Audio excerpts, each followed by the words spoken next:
আসসালামু আলাইকুম। সবার আগে বাছাই করা 10টি আন্তর্জাতিক খবর জানিয়ে দেব। প্রথমেই থাকছে শিরোনাম। তবে তার আগে অনুরোধ থাকবে ভিডিওটিতে একটি লাইক দিবেন।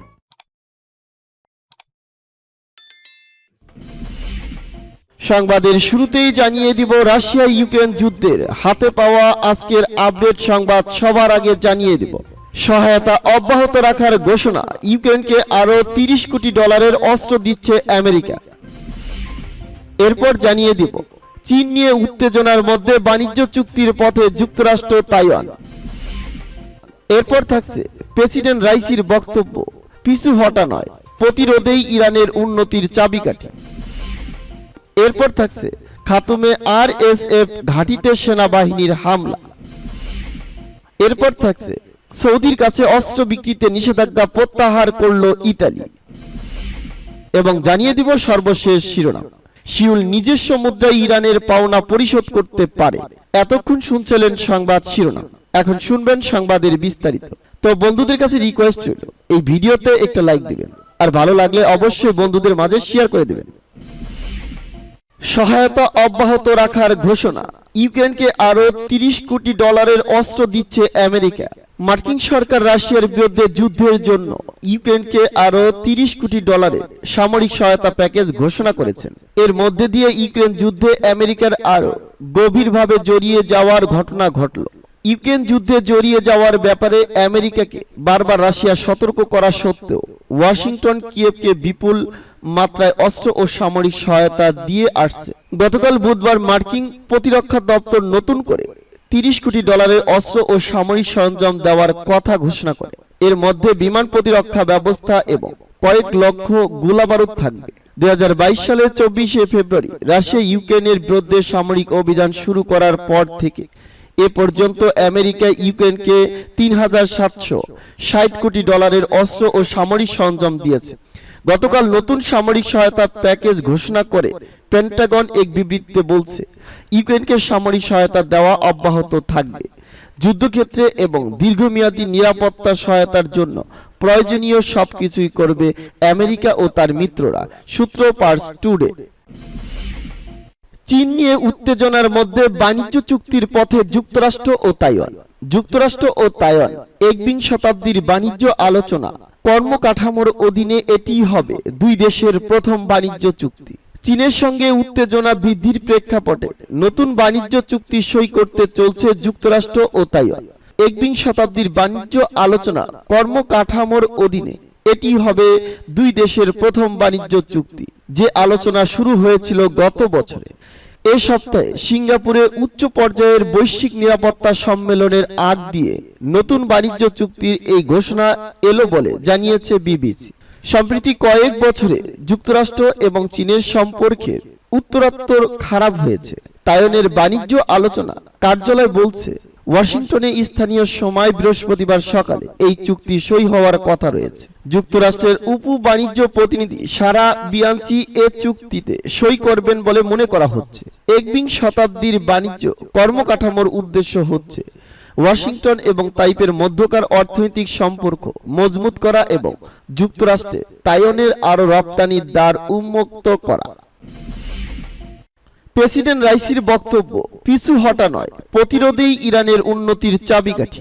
ইসলামী প্রজাতন্ত্র ইরানের প্রেসিডেন্ট সাইদ ইব্রাহিম রাইসি বলেছেন, প্রতিরোধেই হচ্ছে ইরানের উন্নতির চাবিকাঠি।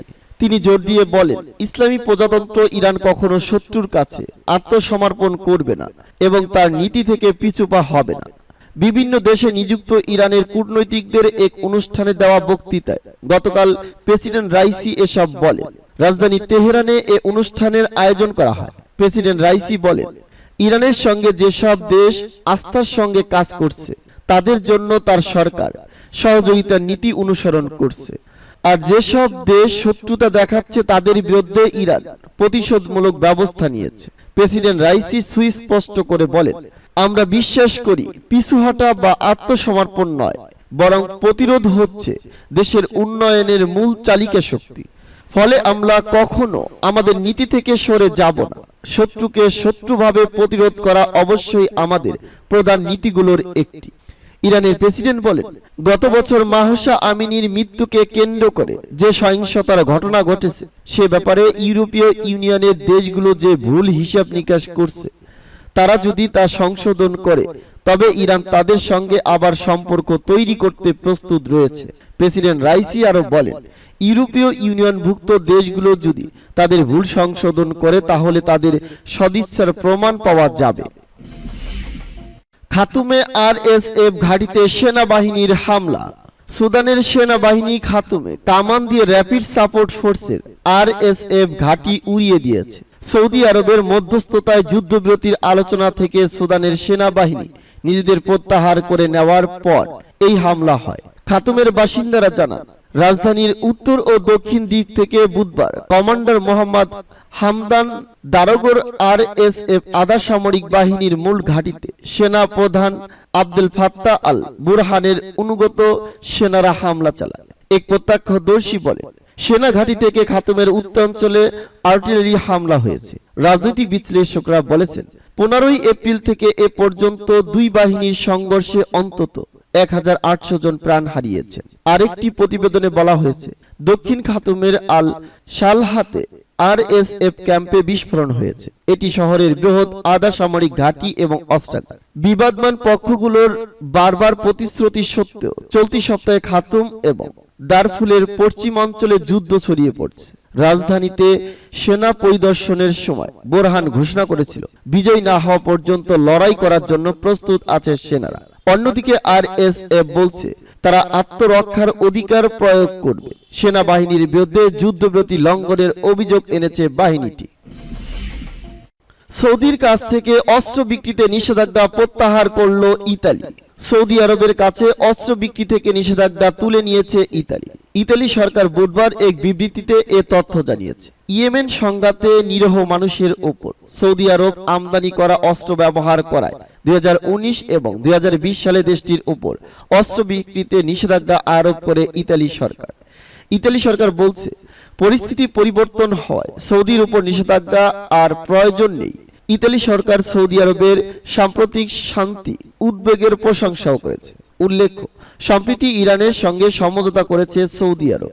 ইয়েমেনে সৌদি আরব ও ইরান পরস্পর বিরোধী গোষ্ঠীকে সমর্থন দিয়ে আসছিল।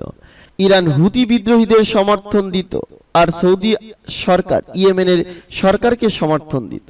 2016 সালে ইরানের সাথে কূটনৈতিক সম্পর্ক ছিন্ন করে সৌদি আরব।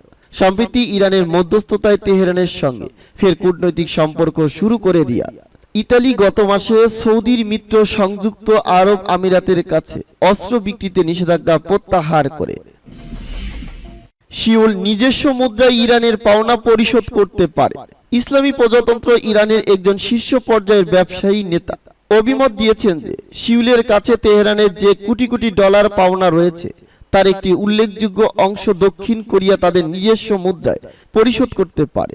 সাম্প্রতিক এ খবরে বলা হয়েছে, আমেরিকার সঙ্গে সমঝোতার ভিত্তিতে পূর্ব এশিয়ার এই দেশ সম্ভবত শীঘ্রই ইরানের পাওনা পরিশোধ শুরু করতে পারে। ইরানের শীর্ষ পর্যায়ের ব্যবসায়ী নেতা হুসাইন তানহাই বর্তমানে ইরান দক্ষিণ কোরিয়া জয়েন্ট চেম্বার অব কমার্সের সভাপতি হিসেবে দায়িত্ব পালন করছেন। সম্প্রতি আমেরিকা এবং দক্ষিণ কোরিয়ার মধ্যে ইরানের পাওনা পরিশোধের উপায় নিয়ে আলোচনা হয়েছে। এর ভিত্তিতে তিনি গতকাল বলেন, দক্ষিণ কোরিয়া থেকে জরুরি পণ্য বিশেষ করে চিকিৎসা পণ্য কেনার জন্য ইরান তার জব্দ করা অর্থের একটা নির্দিষ্ট অংশ দক্ষিণ কোরিয়ায় ব্যয় করতে পারে। তবে সম্প্রতি কোরিয়া ইকোনমিক ডেইলি নামে একটি পত্রিকা খবর দিয়েছে যে দক্ষিণ কোরিয়া এবং আমেরিকা ইরানের আটক অর্থ ছাড় করার ব্যাপারে আলোচনা করছে।